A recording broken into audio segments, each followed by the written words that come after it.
मेरा नाम शमीम मोदी है। मैं समाजवादी जन परिषद की प्रदेश महामंत्री हूँ। श्रमिक आदिवासी संगठन की कार्यकर्ता हूँ। हरदा जिले में डेढ़गांव ग्राम जो है खिड़किया तहसील में, वहाँ ये फूलवती बाई जो है उनको 27 तारीख को कुछ एक घटना हुई जिसमें कुछ लड़का लड़की उनके घर में इनकी इजाजत के बिना, इनके बिना जाने घर में घुस गए थे, जिसको लेकर 3 दिन बाद 30 तारीख को कुछ 6 महिलाएं उसको घर पे आई। उसको फूलवती बाई को पूरी तरीके से निवस्त्र करके उनके गले में जूतों की माला पहना के उनको गांव में घसीटते हुए मारते हुए ले गई जब तक वो बेहोश नहीं हुई। इस घटना की खबर फूलवती बाई के ससुर ने तुरंत छिपावर थाने में करी। इतनी गंभीर घटना की जानकारी मिलने के बावजूद भी छिपावर थाने में कोई कार्रवाई नहीं की गई और फूलवती बाई को बुलाया गया। फूलवती बाई ने जाके पूरी जितनी उसके साथ घटना हुई थी उसका पूरा विवरण किया। उसके बावजूद भी उन्होंने जो वहाँ पे कंप्लेन लिखी उसके अंदर बहुत ही बायस तरीके से कंप्लेन लिखी कि जुमा जबकि में कुछ उनके ब्लाउज के बटन टूट गए, जबकि उसको पूरी तरह से निवस्त्र किया था। पूरे गांव के लोग गवाह है उसके लिए। उसके बाद जब उन्होंने देखा कि कोई कार्रवाई नहीं हुई तो 3 तारीख को वो लोग वहाँ पे हरिजन कल्याण थाने में गए। हरदा हरिजन कल्याण थाने में जब तक वो पहुंचे तो उनको पता चल गया कि ये प्रेस में मुद्दा चला गया, तो उन्होंने इनके ऊपर जो आरोप किया था उनके ऊपर 354, 323 में कुछ धाराएं लगा दी। मगर जब उनको पता चला कि ये मामला आगे बढ़ेगा और पॉलिटिकली इन्फ्लुएंशियल लोगों का मामला है, तो रात के 3 तारीख को रात के 10 बजे उन्होंने इन महिलाओं के कहने पर फूलवती बाई के ऊपर 3 से मामला बना दिया कि उसने बलात्कार करवाया उस लड़की का, और उसके बिना विवेचना के 4 तारीख की सुबह फूलवती बाई को जेल भेज दिया जाता है।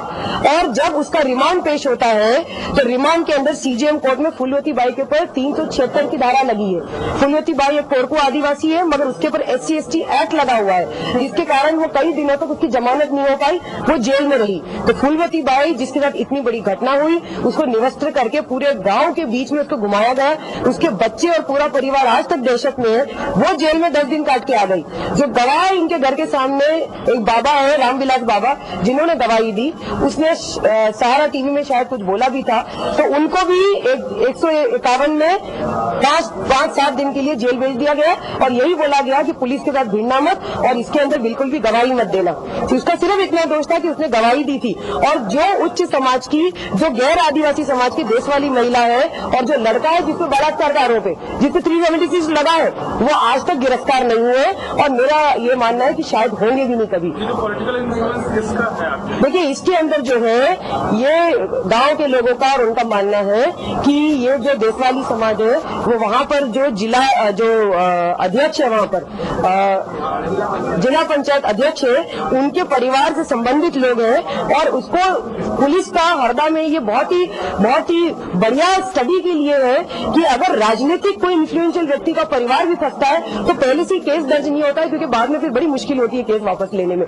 तो जो जिला पंचायत अध्यक्ष है उसके परिवार से संबंधित जो परिवार है, इसलिए उनके पर कोई कार्रवाई नहीं हो रही है। और ये पीड़ित महिला जिसको न्याय मिलना चाहिए, वो व्यक्ति, वो बाबा जिसने हिम्मत करके सबके सामने बयान दिया कि इस महिला को किस तरह से निवस्त्र करके घुमाया, वो दोनों जेल काट के आ गए 10-10 दिन की।